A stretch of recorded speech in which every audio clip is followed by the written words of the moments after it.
Saudara, kita beralih ke informasi lain. Pagar bambu sepanjang 30 km yang terbentang di Laut Tangerang, Banten hingga saat ini masih menjadi perbincangan.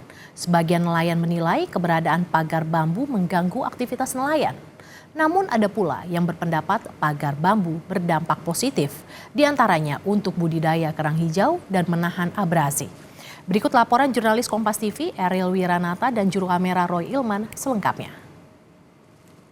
Saudara, benar sekali bahwa memang pagar bambu yang membentang di perairan Tangerang ini masih menjadi perbincangan, memiliki sisi positif dan negatif. Dan saat ini untuk mengetahui bagaimana adanya dari pagar bambu tersebut, kita sudah bersama dengan perwakilan nelayan Kahot, yaitu Pak Tarsin, untuk mengetahui bagaimana pagar bambu yang membentang 30,18 km di perairan Tangerang ini.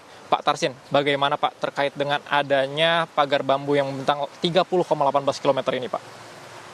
Ya, kalau menurut saya itu kan cuma hanya patok bambu yang sebagai tanda batas untuk perairan dangkal untuk masyarakat budidaya kerang hijau ya.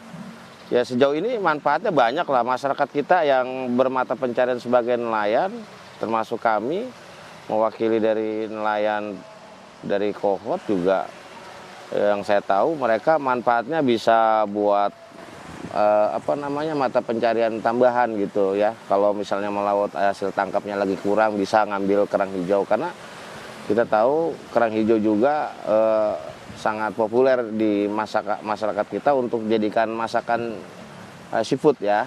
Lalu awal permula pembangunan ini seperti apa sih Pak dari pagar bambu ini? Kalau awalnya kita nggak tahu, yang jelas ya itu kan secara masyarakat secara sporadis aja gitu, karena memang bagian dari untuk penanda ya. Mungkin sebagian teman-teman yang ada di nelayan itu, oh ini di sini dangkal karena memang nggak bisa perahu nanti lewat, jangan sampai nanti bolak-balik perahu itu, masa sih kita jatuh pada tempat yang sama. Artinya kan semua penanda. Di satu sisi juga bambu-bambu itu juga buat memecah gelombang juga sih sebenarnya, untuk mencegah terjadinya abrasi yang terlalu besar lagi. Lalu kira-kira Pak, dengan adanya pagar bambu ini awalnya itu ide dari masyarakat sekitar atau ide dari siapa Pak? Ya kalau bicara ide, ya itu secara tadi saya bilang menginisiasi sendiri-sendiri aja sih sebenarnya warga masyarakat. Dan ini juga terjadi sudah bertahun-tahun dari dulu juga. Dengan adanya pembangunan seperti ini, berarti dana yang diberikan ini apakah dari masyarakat?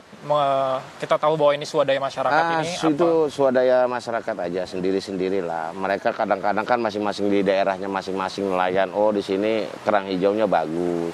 Kalau bicara misalnya siapa yang ngedana atau bagaimana, ya saya nggak tahu, ya masing-masing masyarakatnya lah.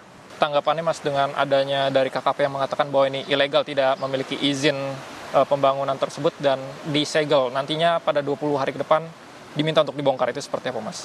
Kami kan nggak tahu itu, karena tidak ada pemberitahuan kepada masyarakat pesisir bahwa ini bermasalah ketika menggunakan apa dan sebagaimana, kan begitu. Kita nggak tahu lah, yang jelas nggak tahu. Kita orang awam nggak paham itu apa itu aturan-aturan. Oke. Terima kasih banyak Mas atas tanggapannya. Ya, saudara, benar sekali bahwa memang di balik sisi dari negatifnya, ternyata dari para nelayan Kahot yang berada di Kabupaten Tangerang ini mengatakan memiliki sisi positif, yang dimana menambahkan dari mata pencarian untuk mencari kerang, dan ini salah satunya adalah untuk menanggulangi darinya adanya abrasi untuk pemecahan ombak. Ariel Nata, Roy Ilman, Kompas TV, Banten.